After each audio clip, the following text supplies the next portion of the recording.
श्रीमद्भागवत महापुराणं तृतीयस्कन्धः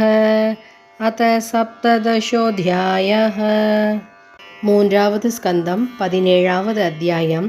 ஹிரண்யகசிபு ஹிரண்யாக்ஷன் பிறப்பும் ஹிரண்யாக்ஷனின் திக்விஜயமும். மைத்ரேய உவாச்ச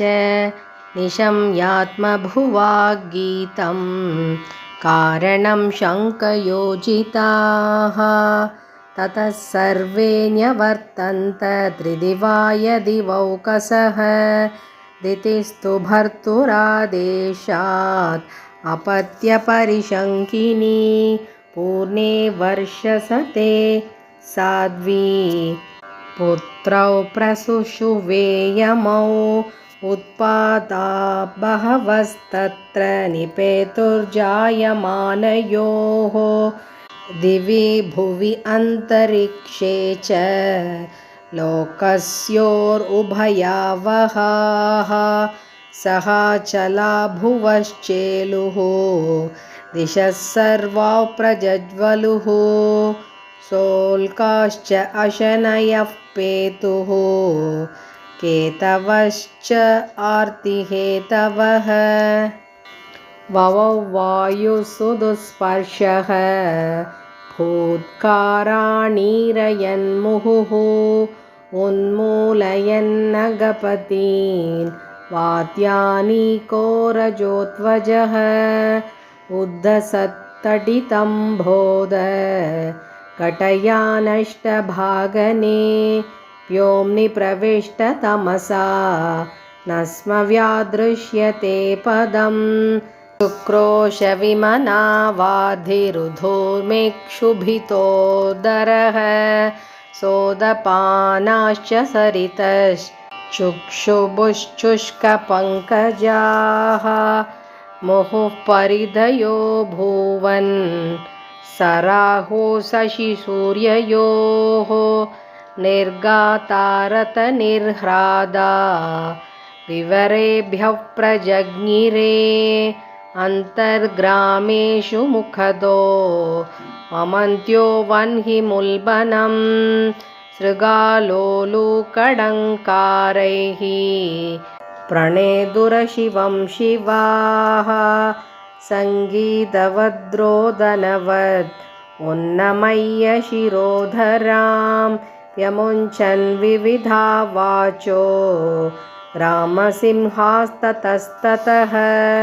खराश्च कर्कशैशक्तः कुरैघ्नन्तो धरातलं कार्काररभसा मत्ताः पर्यधावन्वरुतशः रुदन्तो रासभद्रस्ता नीडादुतपदन् खगाः कोशेरण्ये च पशवः सकृन्मूत्रमकुर्वत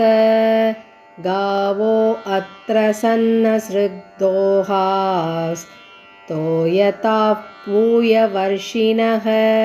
रुदन्देवलिङ्गानि त्रिमाः पेतुर्विनानिलं ग्रहान् पुण्यतमानन्ये भगनांश्चापि दीपिताः अतिचेरुर्वक्रगत्या युयुधुश्च परस्परं दृष्ट्वान् यांश्च महोत्पातान् अतत्तत्त्वविदः प्रजाः ब्रह्मपुत्रान् ऋते भीताः मेनिरे विश्वसम्प्लवं तौ आदिदैत्यौ सहसा व्यज्यमानात्मपौरुषौ पवृधादेश्मसारेण कायेनाद्रिपदी इव दिवे स्पृशौ हेमकिरीटकोटिभिर्निरुद्धकाष्ठौ स्फुरतङ्गताभुजौ गां कम्पयन्तौ चरणैः पदे पदे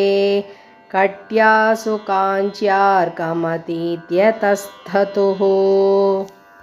प्रजापतिर्नाम तयोरकार्षीद् यः प्राक् स्वदेहात्यमयोरजायत तं वै हिरण्यकशिपुं विदुः प्रजाः यं तं हिरण्याक्षमसूतसाग्रतः चक्रे हिरण्यकशिपुर्दोर्भ्यां ब्रह्मवरेण च वशे सपालान् लोकान् स्त्रीन् अकुतो मृत्युरुद्धतः हिरण्याक्षो अनुजस्तस्य प्रियः प्रीतिकृदन्वहं गतापाणिर्दिवं यातो युयुत्सुर्मृगयन् रणं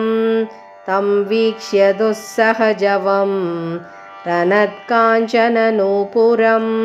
वैजयन्त्यास्रजाजुष्टम् अंसन्यस्तमहागदं मनोवीर्यवरोत्सिक्तम् असृण्यम् अकुतो भयं भीता निलिल्यिरे देवास्तार्क्ष्यत्रस्तायिवाहयः स वै तिरोहितान् दृष्ट्वा महसा स्वेन दैत्यराट् सेन्द्रान् देवकणान् क्षीपान् अपश्यन् व्यनदद्भृशं ततो निवृत्तः क्रीडिष्यन् गम्भीरं भीमनिस्वनं विजगाहे महासत्त्वो वार्धिं मत्त इव द्विपः तस्मिन् प्रविष्टे वरुणस्य सैनिकाः यादो गणाः सन्नदीयः साध्वसाः अहन्यमाना अपि तस्य वर्चसा प्रदर्शिता दूरतरं प्रदुत्रुवुः सवर्षपूगानुददौ महाबलश्चरन्महोर्मीञ्च्वशनेरितान्मुहुः मौर्याभिजज्ञे गतया विभावरीम् आसेदिवांस्तातपुरीं प्रचेतसः तत्रोपलभ्य असुरलोकपालकं यादो गणानां वृषभं प्रचेतसं स्मयन् प्रलब्धुं प्रणिपत्य नीचवत् जगात मे देह्यधिराजसंयुगं त्वं लोकपालोऽतिपतिर्बृहच्छ्रवा वीर्यापहो दुर्मदवीरमानिनां विजित्य लोके किल दैत्यदानवान् यद्राजसूयेन पुरा यजत्प्रभो स एवमुत्सिक्तमदेन विद्विषा दृढं प्रलब्धो भगवान् पाम्पतिः रोषं समुत्तं शमयन् स्वया धिया व्यवोचतङ्गोपशमं गता वयं पश्यामि नान्यं पुरुषात् पुरातनात् यः संयुगे त्वां रणमार्गकोविदम् आराधयिष्यति असुरर्षभेहितं मनस्विनोऽयं गृणते भवादृशाः तं वीरमाराध बिभत्य विस्मयः सयिष्यसे वीरशये स्वभिर्वृतः यस्त्वद्विदानाम सतां प्रशान्तये रूपाणि दत्ते सदनुग्रहेच्छया इति श्रीमद्भागवते महापुराणे पारमहंस्यां संहितायां तृतीयस्कन्धे हिरण्याक्षदिग्विजये नाम सप्तदशोऽध्यायः। हरे नमः हरे नमः हरे नमः। गोपिका जीवनस्मरणं गोविन्द गोविन्द।